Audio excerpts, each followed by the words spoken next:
Well, good day to you. It's the 7th of September, and I hope wherever you are, you're having a great Saturday. My name is Gary Willing, and as always, I want to welcome everyone to Search for Signs. And as I always like to do, just kind of point out to those people who are listening to these videos for the very first time that if you want to know more about Maitreya and the Masters of Wisdom, you don't have to listen to any more of my videos if you don't want to. Would love for you to, but you don't have to.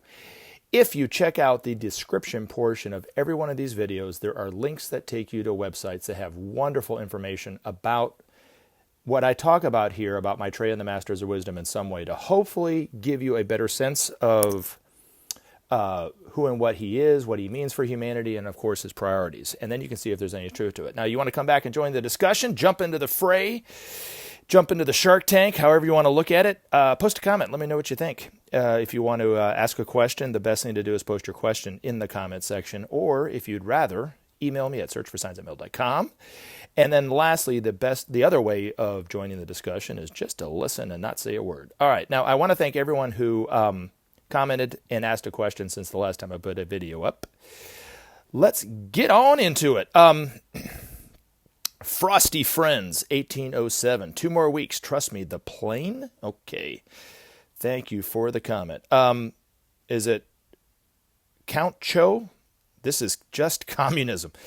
Now, the principle of sharing is not an ideology. Communism is an economic ideology, just as capitalism is an economic ideology. And sharing is nothing more than countries who have excesses of resources giving it to other countries that need those resources. Now, here's the good news, okay, is that every country has a resource that they have an excess of that another country does not have. And they could give back in payment what they took by simply giving, whatever little resources they have back into the common pool, and then those countries can pull from it what they need. It would bring about trust, and it would bring about justice amongst the nations, and then eventually bring about goodwill, and then eventually bring about true and lasting peace. It's the only way to bring about peace, according to what Maitreya says. Without sharing, there will be no justice. Without justice, there will be no peace. And without peace, there will be no future. So our future depends upon this.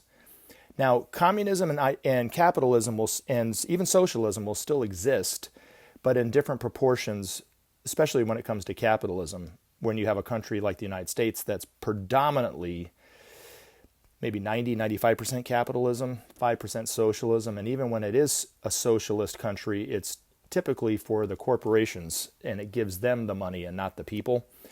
But in the future, that proportion will change, and it will be a lot fairer for the general folks and not so much for the rich folks that don't necessarily need the money, but it will be a better proportion so that everyone will have what they need: food, clothing, shelter, healthcare, and education. But it's important to understand that the principle of sharing is not an ideology, and it's not even communism.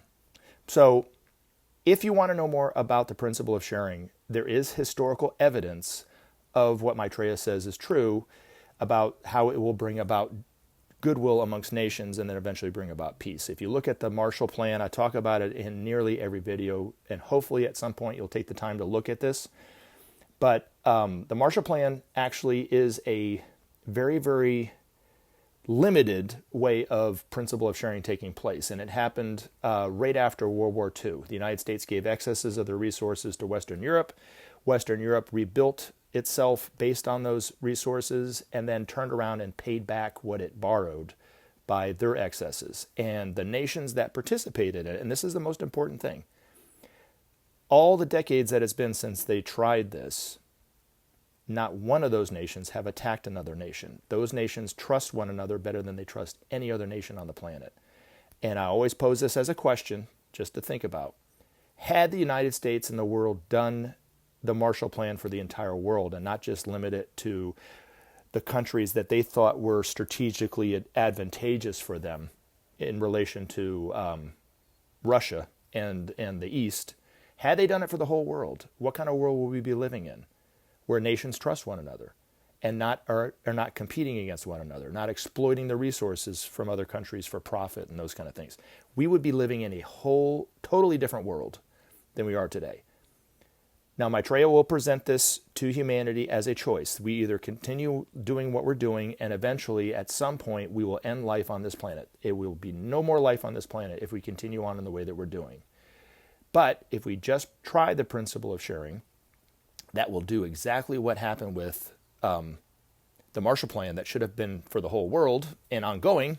It will bring about goodwill amongst the nations and eventually bring about peace, and then eventually bring about really manifested love on this planet. So hopefully we'll do it. Maitreya says that we will. He knows that our hearts are sound, and he also knows our answer to the choice, because the end is always known from the beginning to these masters, and he knows what we will do, and we will make the right choice according to Maitreya. We just haven't had a chance to make that choice yet. But thank you very much for the comment, Concho, I appreciate it. Now, let's see. Joshua 12:12. There is evidence that Star Nation visitors are here on Earth. Of course, they're called crop circles, crop designs, videos of UFOs and those kind of things. Maitreya's star are evidence of UFOs. Now, where they come from, their reasoning for being here, of course, is up for debate, but according to the masters, they are here on a spiritual mission, and they mean us no harm. In fact, they are here helping us, and if it wasn't for their work and endeavor, we would be living in a much sorrier world, because one of the things that they do really almost all the time is they help clean up the pollution in the atmosphere that we continue to do all the time. So, but anyway, thank you very much for that. Now let's get on to your next question. A doctor did a study that Dr. Duncan McDougall, who conducted a study in 1907 where he attempted to measure the weight loss of a dying person at the moment of death, believing it represented the weight of the soul, and reporting a loss of roughly 21 grams. That's a lot of grams, which is why this is often called the 21 grams experiment. So, is that our soul that weighs 21 grams? No, it's not. I didn't know it was 21 grams. What I read was it was it was like 0.000000 whatever, right? It was very, very low. And according to Benjamin Creme, and I have no, scientific evidence to back this up because I didn't do the study on it, but it had nothing to do with the soul that he was talking about. Because what this gentleman's talking about here is, according to Ben's master, one of the great revelations of humanity in the very near future is the scientific discovery of the human soul. It will happen in a laboratory in France that will eventually be duplicated in other laboratories all around the world so other scientists can see it under their microscope. But when he was asked roughly the same question, did that have anything to do with it? And he said no. That had to do with the release of the gases within the body. And that's about as much as it measured, is from what he said. Now, how they'll do the experiment, I don't know. But the one thing that Ben did say, he dropped a hint about this a few conferences before he stopped coming to the United States, because he had mentioned these scientists. He was answering a question about these scientists discovering the existence of the human soul. And one of the things that he did say, he asked his master, and he said that these scientists were already in incarnation. Now, it doesn't mean they were already adults. It just means that they were already in incarnation. And that was probably 2006, 2007 that he said that. So we're getting close. But that study that this person, and in the one that you're referring to, unfortunately, is not it. It will be something that I'm sure that the masters will already be on the scene when it happens. And it will bring such a wave of enthusiasm about the truth and who and what we are as humanity, and who and what we are as individuals and so forth, and the purpose of why we're here, that that experiment in and of itself did not do that. So hopefully that helps. All right. Same person. And this is more of a comment, and I just want to kind of I don't want to take too much time on this, but I'll get to this before I answer the other question. You have it all wrong you have it all wrong. Trump is not a liar. He did not lie once. That is because you listen to the fake news. Kamala and Biden lied about everything, and that is the truth. You talk about truth, love, and the good. I do. And you got the truth all wrong about Trump. He really is a good man and wants only the best for humanity. Don't be a shoop and listen to Biden and Kamala how they say Trump lies about everything. He doesn't and didn't lie about anything. Do your homework before you mislead your words. That is like saying Maitreya is a liar. You know, it's interesting. And one of the things I do want to point out is it's for those of us who are perhaps on the outside of the cult when it comes to Trump, are very much concerned, at the very minimum, frightened at the very extreme, at how people relate him to God or Jesus. You know, you said, and I'm not saying Maitreya is God, but you said that saying Trump is a liar is like somebody saying Maitreya is a liar. It has nothing to do with anything, right? You haven't even heard Maitreya speak, so how could you say he lied? You know what I'm saying? The thing of it is that Trump is just an ordinary person. You know, I don't even think he's really that advanced when it comes to other disciples who could have been president over him that probably would have done a much better job. I followed Donald Trump since the 80s, probably a lot longer than most people who are following him in politics, and he was never known for telling the truth. He was never known for being a necessarily upfront and law-abiding citizen. And this is going back to the 80s, long before politics. He was always kind of dabbling into politics, talking about politics, and he was actually a Democrat. And one of the interviews that he said that the economy has always run better under Democrats. That's one of the things he said.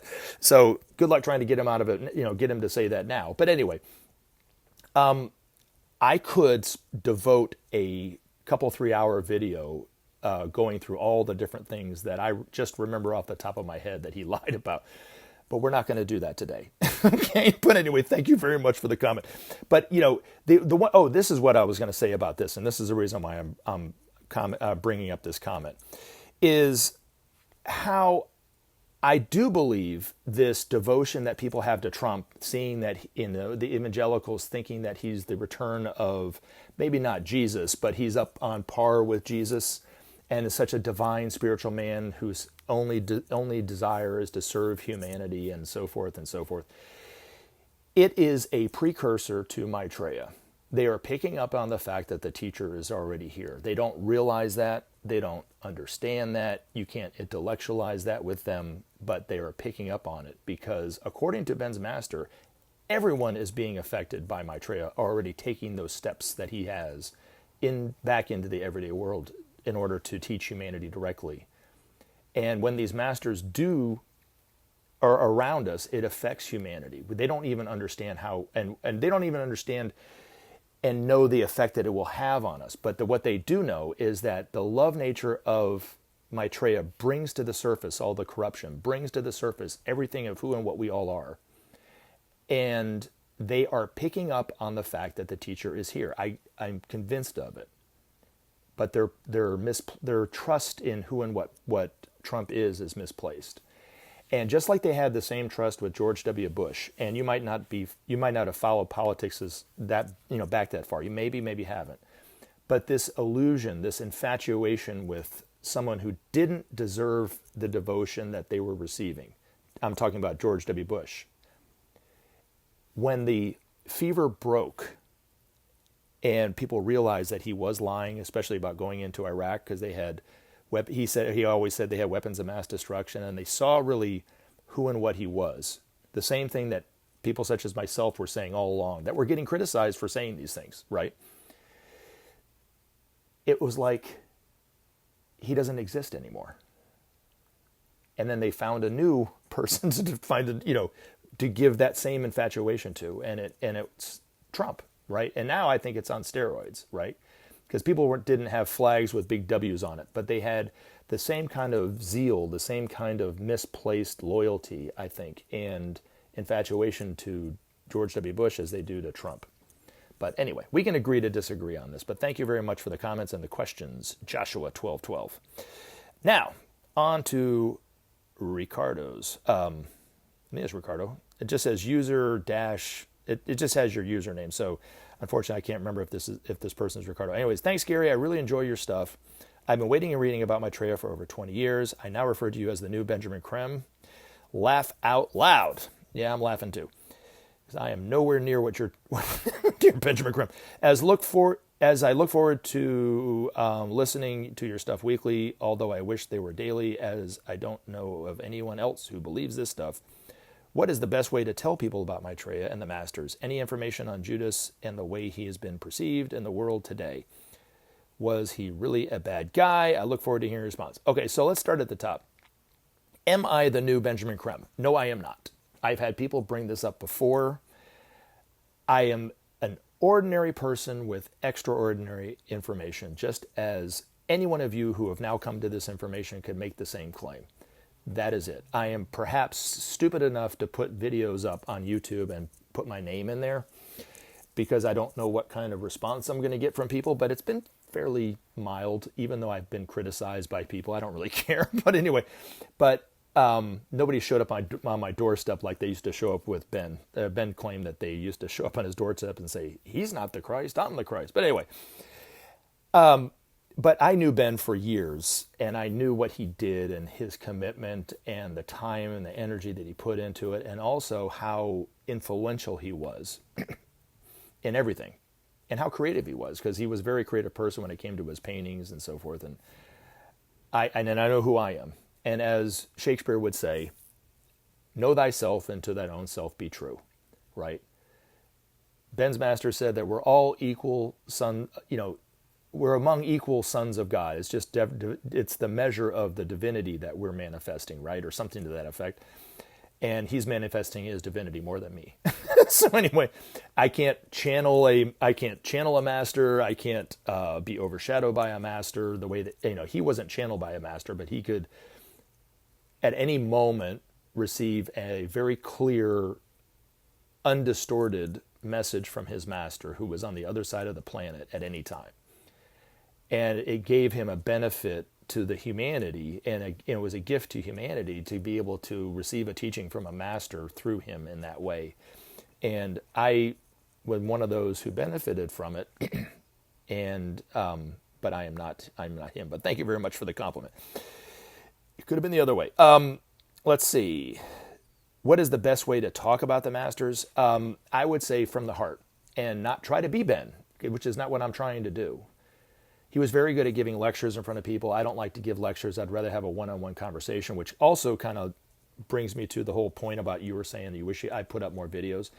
I put up videos based on the questions that I get, and also the time. I mean, my time is limited, but because I have a job, and those kind of things. But I would put up more videos if more questions were asked. So I kind of wait for the questions, and then once the questions come, I try to answer it, right, kind of thing. So, but the best way to do it is just to speak from the heart and share what you know. You can share it on any different level. You can either talk about the masters directly if that's something that you want to do, but you can also talk about the need for peace, and not even bring up about Maitreya if that was something that you found yourself in a situation, and that would be just as important, right? And the other thing to do is to share hope with people.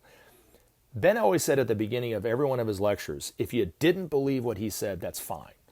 But if you left the auditorium with just a little bit more hope than you did when you came into hearing the talk, then he would be completely satisfied. And spreading joy is just as infectious as spreading fear. And it's better because a lot of people really need hope. And the thing that I've noticed from strangers to acquaintances to friends to family is how much fear we all have on everything. And you go on YouTube and maybe it's because of the videos that I listen to, there's a lot of videos in my queue about the economic crash and all that kind of stuff. And there's all this uncertainty and this fear, and doubt about the future. Well, sharing a little hope helps. So you can share it however you share it. I would say for anyone who's interested in letting people know about Maitreya is, educate yourself better about it. Read Benjamin Creme's master's articles. Don't just listen to me talk about it, because I record these from time to time, right? Reading them, ingest what he says, look at what he says. Don't draw conclusions on it. Come back and read it again, and then do that over and over again on different topics on this. And you'll learn so much from that. You'll get a sense of how the masters are that you can share with people better than you would if you didn't read those things. You can listen to Ben's master's and I'm sorry, not Ben's master, but you can listen to Ben's videos. You can read, get a book, Maitreya's Mission Volume 1 or 2 or 3 book, and read it and study it and learn more about it if you haven't already done it. But the best thing to do, as Ben would say, is not to be dogmatic about it and just share it the same way that he did, with detachment. Does that make sense? So hopefully that helps. The other question about Judas, which is kind of different than all this stuff. I don't really have any information about Judas, but just from what Ben said, that I think his intentions, if I remember correctly what he said, his intentions were not nefarious, but as another apostle said, even Satan can disguise himself as an angel of light, which I think is about intention. You got to watch your intentions, because you might think that the best thing that you're doing is for the common good, but yet it's selfish. Perhaps he would, and I'm just throwing this out there. Perhaps he was thinking that this would make him one of the better disciples, because he had closer disciples. James, John, and Peter, right, were very close to Jesus. Maybe he thought this would bring him into the inner circle by, letting the Sanhedrin know where he was or something. I don't know. I'm just throwing this out there for something to think about. And that maybe his intention was, from his mind, from his perspective, good. Obviously he was torn up about it because he committed suicide right after that, right? And maybe maybe they lied to him. Maybe they said that they just wanted to talk to him, and they ended up arresting him, right? And then he didn't realize they were going to do that. I don't know. I never really had this sense that he was, the spawn of Satan. That's kind of like in there as a turncoat in that way to serve Satan over God or whatever. I never thought about it like that, like most Christians would do. But according to Ben's master, after he committed suicide, that of course defers your karma to the next life. Basically, when you commit suicide, you basically just postpone what you could have learned in this life. And he was born again, just as we all do. It's, when we die, right? And he was, as obviously was pretty recent, because he was living during Roman times again, and he became an evangelist, spreading the news of Jesus, and was betrayed by 2 of his closest friends, and the Romans stoned him to death, and that was his karma. But he's now he's not one of the masters on this planet, from what I understand. He's on a whole other solar system, which we would have to talk about in another video. But anyway, and was he a bad guy? I can't judge the guy. I didn't know him. You know what I mean? But I will say this, and this goes for everybody, really.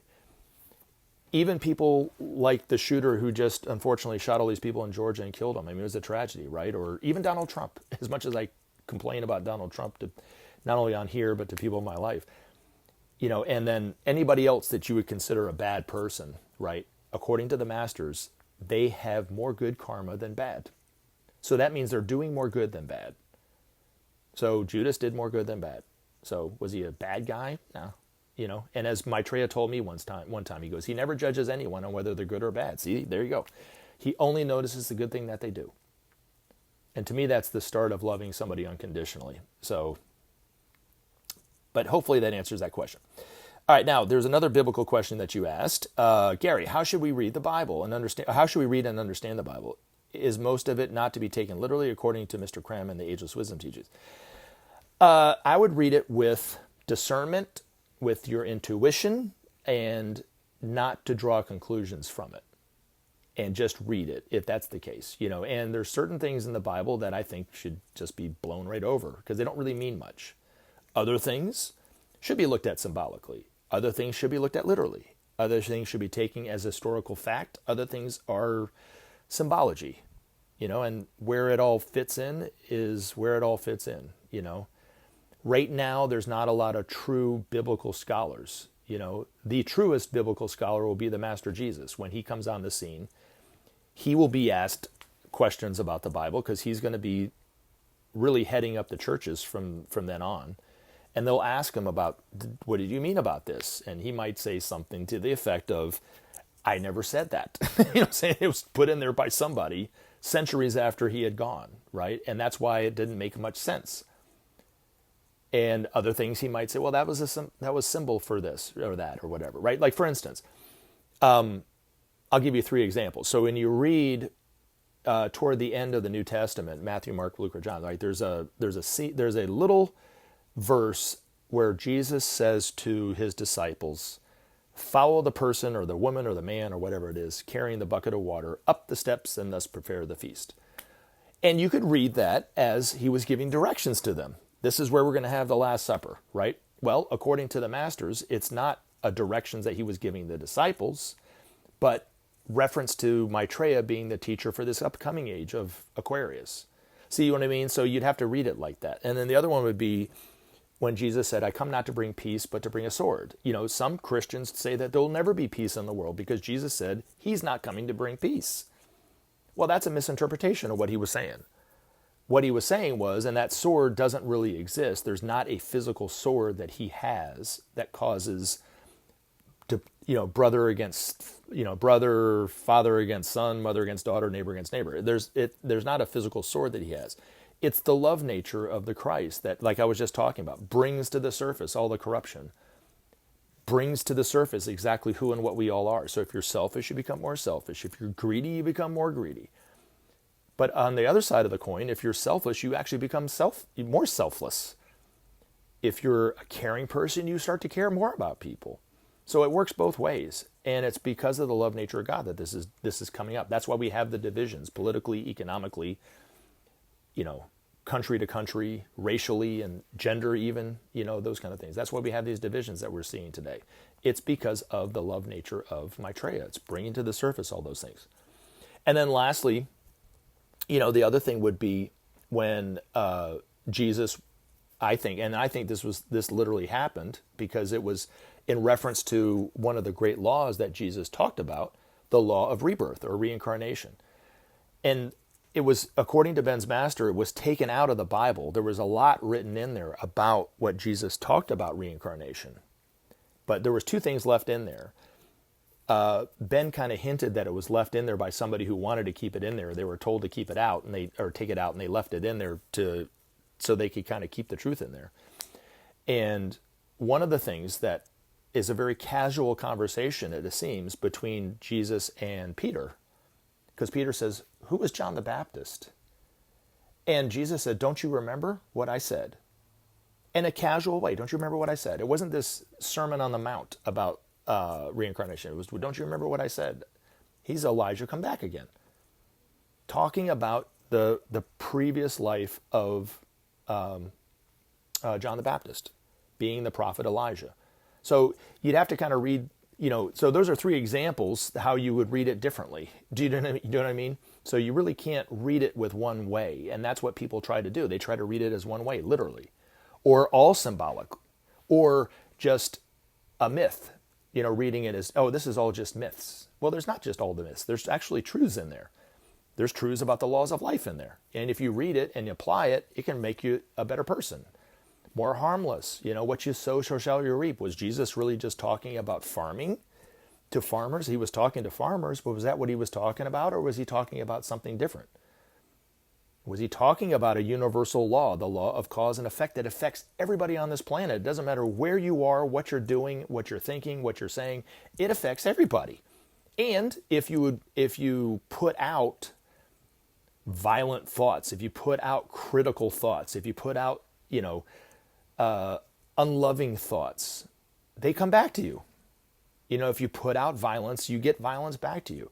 But the key is if you start to think what Maitreya said to me this time, years ago, he said, I never judge anyone on whether they're good or bad. If you put out those kind of thoughts, right, where you don't criticize somebody good or bad, you only notice the good things that they do, I guarantee you the people around you that you might have been having problems with will start to change because you're seeing them differently.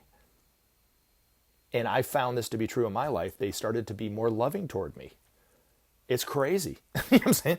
And then I realized that I was the one that was putting out those critical thoughts. I was sarcastic. I was putting out perhaps a bit of my touch of my anger, my hidden anger that I had. It was kind of built up and pent up. And people were picking up on it. And that's what they were giving back to me. But when I started applying what Maitreya said, it changed it. What you sow, so shall you reap. You know what I'm saying? So you look at it like that. And I think the best way to read the Bible, since you asked me this question, is to read it with an open mind and read it not from a secular religious viewpoint where this is the only way, what the Bible says, as they say, as they're pounding on the pulpit, right? But read it as a book that you can change your life and kind of skim through the stuff that doesn't really matter, that doesn't really apply to your life, and then look back at it and then try it again and read back at it and look at it again and not try to draw too much conclusion from it. And do the same thing with Ben's Masters articles, do the same thing with what Ben said, do the same thing with his videos, and you'll start to see that it will change you inwardly. And when you, especially when you apply what you're learning, and this not just for you, but for everybody, including me, when you apply what you're learning, well, then it really changes you. But if you just read it and move on, it doesn't really do much for you. And that's the beef that I have with most people when it comes to when they quote the Bible, is they're just quoting the Bible. You know what I'm saying? They're just talking. It's just, what are you arguing about? You can have a million people read a verse in the Bible and have a million different views on that same verse, and they could all be Christian, totally secular, and yet have a million different views on what he said based on the person. You know what I'm saying? So Maitreya said, as man so relates to man, does man relate to God? Well, as man relates to man, does man read the Bible? So if you're critical, you're going to read criticism into the Bible. If you're an open, loving person, well, guess what? The verses that seem to pop out of the page of you are how Jesus is trying to teach us all how to love better. So it's just how you're seeing it, Does that make sense? So I guess the best way to read the Bible, to answer your question, is to look at yourself objectively. Read it with an open mind, with an open heart, If you're a Christian, do it in a Christian way. If you're an atheist, do it in a way that an atheist would read it.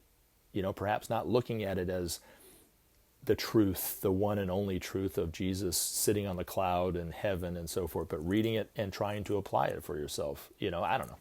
Does that answer your question? But anyway, I love you guys for the questions and I love you for the comments. Even Concho and Joshua 1212, thank you so very much for taking time out of your day to comment and ask questions in your own way. I really do appreciate it. I love you guys. Have a great day, and we'll see you soon.